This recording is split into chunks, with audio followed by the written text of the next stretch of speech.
ಎಲ್ಲರಿಗೂ ನಮಸ್ಕಾರ. ಅತ್ತೆ ಸೊಸೆ ಅಡಿಗೆ ಮನೆಗೆ ಸ್ವಾಗತ. ಈ ವಿಡಿಯೋದಲ್ಲಿ ರವೆ ಉಂಡೆ ಮಾಡೋದನ್ನ ತೋರಿಸ್ಕೊಡ್ತಾ ಇದ್ದೀನಿ. ಅರ್ಧ ಕೆಜಿ ರವೆ ಇದೆ. ಇದು ಅರ್ಧ ಕೆಜಿ ರವೆ, ಅರ್ಧ ಕೆಜಿಗೆ ಸ್ವಲ್ಪ ಕಡಿಮೆ ಅನ್ನಂಗೆ ಸಕ್ಕರೆ ಇದೆ,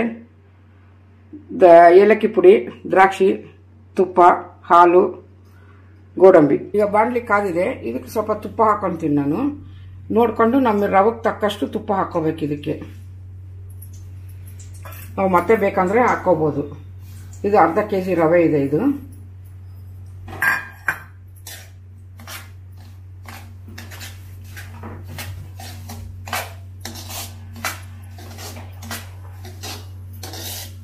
ಇದನ್ನ ಚೆನ್ನಾಗಿ ತುಪ್ಪ ಹಾಕೊಂಡಿದೀವಲ್ಲ, ಆ ತುಪ್ಪದಲ್ಲೇನೆ ಚೆನ್ನಾಗಿ ಕೈ ಆಡಿಸ್ಬೇಕು. ಈ ತರ ಸ್ವಲ್ಪ ಘಮ ವಾಸನೆ ಬರೋವರೆಗೂ ಸ್ವಲ್ಪನೇ ಕೆಂಪಾದ್ರೆ ಸಾಕು, ತುಂಬಾ ಕೆಂಪು ಮಾಡೋದೇನು ಬೇಕಾಗಿಲ್ಲ.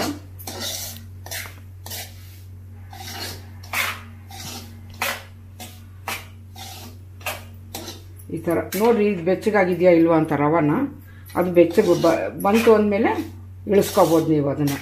ಹಿಂಗೆ ಕೈಯಲ್ಲಿ ಹಿಡಿದಾಗ ಸ್ವಲ್ಪ ಬಿಸಿ ಬರಬೇಕು. ಅದು ಬಿಸಿ ಬಂದಿಲ್ಲ ಅಂತಂದಾಗ ಮತ್ತೊಂದು ಸ್ವಲ್ಪ ಹುರ್ಕೊಳ್ರಿ, ಸ್ವಲ್ಪ ಕೆಂಪಾಗುತ್ತೆ ಅವಾಗ ಚೆನ್ನಾಗಿ.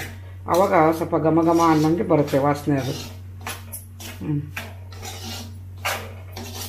ಚೆನ್ನಾಗಿ ಈ ಥರ ಕೈ ಆಡಿಸ್ತಾ ಇರಬೇಕು. ಇಲ್ಲ ಅಂತಂದರೆ ತಳಕ್ಕೆ ಜಲ್ದಿ ಹಿಡಿಯುತ್ತೆ. ಬರೀ ರವೆ ಇರೋದ್ರಿಂದ ನೀರಿನ ಅಂಶ ಏನೂ ಇರಲ್ಲ, ಹಂಗಾಗಿ ತಳ ಜಲ್ದಿ ಇದಾಗುತ್ತೆ. ಅದು ರವೆ ಚೆನ್ನಾಗಿ ಕೆಂಪಗಾಗಿದೆ. ಇದನ್ನ ಕೆಳಗಿಡ್ತೀನಿ. ಇದನ್ನ ಕೆಳಗಿಟ್ಬಿಟ್ಟು ಇನ್ನೊಂದು ಬಾಣಲಿಯಲ್ಲಿ ಸ್ವಲ್ಪ ತುಪ್ಪ ಹಾಕೊಂಡು ಆಮೇಲೆ ಗೋಡಂಬಿ ದ್ರಾಕ್ಷಿ ಹುರ್ಕೊಳ್ತೀನಿ ನಾನು. ಇದನ್ನ ಹಿಂಗೆ ಇಟ್ಬಿಡ್ತೀನಿ ಕೆಳಗಡೆಗೆ. ಇದಕ್ಕೆ ಸ್ವಲ್ಪ ತುಪ್ಪ ಹಾಕೊಂತೀನಿ ಗೋಡಂಬಿ ದ್ರಾಕ್ಷಿ ಫ್ರೈ ಮಾಡೋಕ್ಕೋಸ್ಕರ.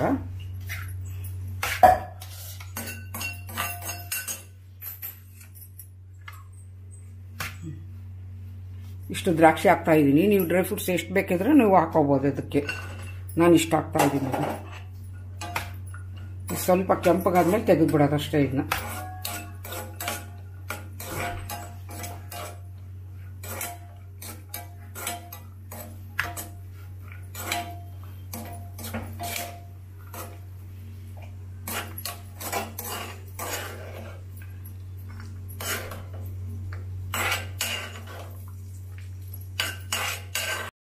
ಗೋಡಂಬಿ ತಕೊಂಡಾಯ್ತು. ಅದರಲ್ಲೇ ಅದೇ ತುಪ್ಪದಲ್ಲೇ ನಾನು ದ್ರಾಕ್ಷಿ ಹಾಕಿ ಹುರ್ಕೊಂತಾ ಇದ್ದೀನಿ ಮತ್ತೆ. ಈಗ ಸ್ವಲ್ಪ ಇದರಲ್ಲಿ ಈ ಬಾಣಲೆಯಲ್ಲಿ ಇವು ಸ್ವಲ್ಪ ದಪ್ಪ ಆಗ್ಬಿಡ್ತವೆ ಹುರ್ಕೊಂಡಾದ್ಮೇಲೆ. ಅವಾಗ ತೆಗೆದ್ಬಿಡೋದು ಇದನ್ನ. ಈ ಥರ ದಪ್ಪಗಾಗ್ತಾವೆ ಚೆನ್ನಾಗಿವು. ಈ ಥರ ಆದಮೇಲೆ ಇಳಿಸ್ಕೊಂಬಿಟ್ರೆ ಆಯ್ತು ಅಷ್ಟೇ. ಇದ್ರ ಜೊತೆಗೆ ನೀವು ಮತ್ತೆ ಬೇಕಂದರೆ ಇನ್ನೊಂದು 2 ಸುತ್ತು ಹಾಕಿಸ್ಕೋಬೋದು. 2 ಒಟ್ಟಿಗೆನೆ ಅವಾಗ ಕಲಿತಾವೆ. 2 ಒಟ್ಟಿಗೆನೆ 2 ಮಿಕ್ಸ್ ಆಗ್ತಾವೆ ಚೆನ್ನಾಗಿ. ಆ ಕಾವಿರೋದ್ರಿಂದ ಆ ಕಾವಲ್ಲೇ ಚೆನ್ನಾಗಿ ಹಾಕ್ಬಿಡ್ತಾವೆ ಕೆಂಪುಗೆ.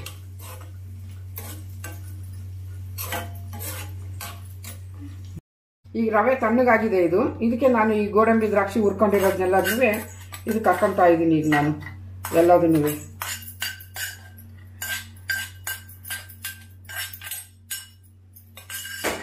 ಆಮೇಲೆ ಏಲಕ್ಕಿ ಪುಡಿ ಹಾಕ್ಕೊತೀನಿ. ಇದಕ್ಕೆ ಸ್ವಲ್ಪ 1 ಸ್ಪೂನ್ ಅಷ್ಟಿದೆ ಏಲಕ್ಕಿ ಪುಡಿ. ಅದು ಒಂದು ಅರ್ಧ ಕೆಜಿಗೆ ಸ್ವಲ್ಪ ಸಕ್ಕರೆ ಕಡಿಮೆ ಇದೆ ಅಂತ ಹೇಳಿದ್ನಲ್ಲ, ಆ ಸಕ್ಕರೆ ಇದು. ನೀವು ಸಿಹಿ ಜಾಸ್ತಿ ಬೇಕು ಅಂತಂದರೆ ಇನ್ನೂ ಸ್ವಲ್ಪ ಜಾಸ್ತಿ ಹಾಕ್ಕೋಬೋದು. ನೋಡ್ಕೊಂಡು ಮಾಡ್ಕೊಳ್ರಿ ಅದನ್ನು. ಸಕ್ಕರೆ ನಿಮ್ಗೆ ಎಷ್ಟು ಬೇಕೋ ಅಷ್ಟನ್ನು.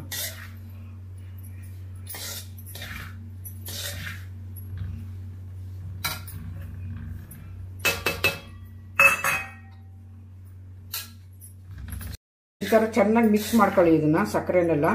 ಇದಕ್ಕೆ ಸ್ವಲ್ಪ ಸಕ್ಕರೆ ಏನಾದ್ರು ಗಂಟು ಕಾಣಿಸ್ತು ಅಂತಂದರೆ ಕೈಯಲ್ಲೇ ಚೆನ್ನಾಗಿ ನಾದ್ಕೊಂಡ್ಬಿಡ್ಬೋದು ನೀವು. ಈ ಥರ ಚೆನ್ನಾಗಿ ಸ್ವಲ್ಪ ಈ ಥರ ಪೌಡ್ರಂಗೆ ಈ ಥರ ಇಚ್ಚಿಕೊಂಡ್ರೆ ಅದಕ್ಕೆ ಗಟ್ಟಿ ಇರೋ ಸಕ್ಕರೆ ಪುಡಿ ಎಲ್ಲ ಒಡೆದ್ಬಿಡುತ್ತೆ. ಅವಾಗ ಕ್ಲೀನಾಗಿ ಹೊಂದ್ಕೊಳುತ್ತೆ ಎಲ್ಲದ್ರ ಜೊತೆಗೂ. ಇದನ್ನ ಚೆನ್ನಾಗಿ ಮಿಕ್ಸ್ ಆಗಿದೆ. ಈಗ ಇದನ್ನ ಕಲಿಸ್ಕೊಂಡಿದ್ದೀನಲ್ಲ, ಇದಕ್ಕೆ ಸ್ವಲ್ಪ ಹಾಲು ಹಾಕೊಂತೀನಿ ನಾನು. ಇದಕ್ಕೆ ಒಂದು ಸೈಡಲ್ಲಿ ಸ್ವಲ್ಪನೇ ಹಾಲು ಹಾಕೊಂಡು ನೋಡ್ರಿ ನೀವು ಚೆನ್ನಾಗಿ ಹೊಂದ್ಕೊಳತ್ತೆ ಅಂತಂದರೆ ಹಿಂಗೆ ಮಾಡ್ಕೊಳ್ತೀರಲ್ಲ, ಇದು ನೀರಿನ ಅಂಶ ಸ್ವಲ್ಪ ಬಿಡ್ಕೊಳತ್ತೆ. ಅವಾಗ ಸ್ವಲ್ಪನೇ ಹಾಕೊಂಡು ನೀವು ಹಿಂಗೆ ಮಿಕ್ಸ್ ಮಾಡ್ಕೊಂತ ಉಂಡೆ ಕಟ್ಕೋಬೇಕು. ಒಟ್ಟಿಗೆ ಎಲ್ಲ ಹಾಕ್ಬಿಟ್ರೆ ಇದನ್ನ ಉಂಡೆ ಕಟ್ಟೋದು ಸ್ವಲ್ಪ ಕೆಲವೊಂದು ಟೈಮಲ್ಲಿ ಸಕ್ಕರೆ ಹಾಕಿರ್ತೀವಲ್ಲ, ನೀರು ಹಾಕ್ಬಿಡುತ್ತೆ ಅದು. ಅದಕ್ಕೇನೆ ನೋಡ್ಕೊಂಡು ಸ್ವಲ್ಪ ಈ ಥರ ಕಲಿಸ್ಕೋಬೇಕಿದ್ದೀನಿ ಚೆನ್ನಾಗಿ. ಈ ಥರ ಕಲಿಸ್ಕೊಂಡ್ರಿಗಿನ್ನ ಗೊತ್ತಾಗುತ್ತೆ ನಿಮಗೆ ಅವಾಗ ಉಂಡೆ ಕಟ್ಟಕ್ಕಾಗ. ಈ ಥರ ನೋಡ್ರಿ ಬರುತ್ತಾ ಅಂತ. ಇದು ಬರಲಿಲ್ಲ ಅಂತಂದಾಗ ನೀವು ಚೆನ್ನಾಗಿ ಒತ್ತಬೇಕು ಇದನ್ನ ಜೋರಾಗಿ. ಈ ಥರ ಒತ್ತಿದ್ರೆ ಇನ್ನೂ ಬರುತ್ತೆ ಚೆನ್ನಾಗಿ. ಈ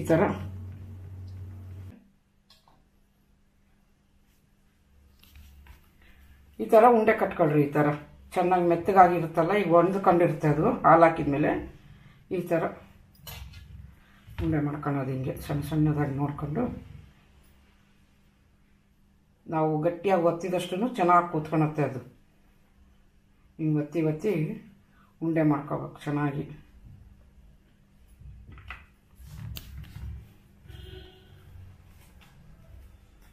ರವೆ ಉದುರಾಯಿತು ಅಂತಂದರೆ ಒಂದು 4 ಕಾಳು ಹಾಲು ಈ ಥರ ಹಾಕ್ಕೊಳ್ಳಿ. ಹಾಕೊಂಡು ಸ್ವಲ್ಪ ಈ ಥರ ಮಿದುವ್ರಿ ಚೆನ್ನಾಗಿ. ಈ ಥರ ಮಿದು ಬಿಟ್ಟು ಮತ್ತೆ ಉಂಡೆ ಕಟ್ಟಕ್ಕೆ ಇದು ಮಾಡಿ. ಇದು ಸ್ವಲ್ಪ ಜಲ್ದಿ ಹಾಕೊಂಡು ಕೂಡಲೇ ಉದುರುತ್ತದೆ ಜಾಸ್ತಿ, ಇದು ಉದುರೋದು ಜಾಸ್ತಿ. ಅದಕ್ಕೆ ಸ್ವಲ್ಪ ಹಿಂಗೆ ಗಟ್ಟಿಯಾಗಿ ಇಟ್ಕೊಂಡು ಹೊಂದಿಕೆ ಮಾಡ್ಕೋಬೇಕು ನಾವೇನೇ. ಇದನ್ನು ಹಾಲು ಹಾಕ್ಕೊಂಡು ಸ್ವಲ್ಪನೇ ಒಂದು 6-7 ಉಂಡೆ ಆಗೋವರೆಗೂ ಚೆನ್ನಾಗಿ ಬಂದ್ಬಿಡುತ್ತೆ. ಮತ್ತೆ ಉದುರುತ್ತೆ ಅದು. ಉದುರಿದಾಗ ಮತ್ತೆ 1-2 ಕಾಳು ಹಾಲು ಹಾಕ್ಕೊಂಡು ಮತ್ತೆ ಕಟ್ಕೋಬೇಕು ನಾವು. ಆವಾಗ ಚೆನ್ನಾಗಿ ಬಂದ್ಬಿಡುತ್ತೆ ಈ ಥರ.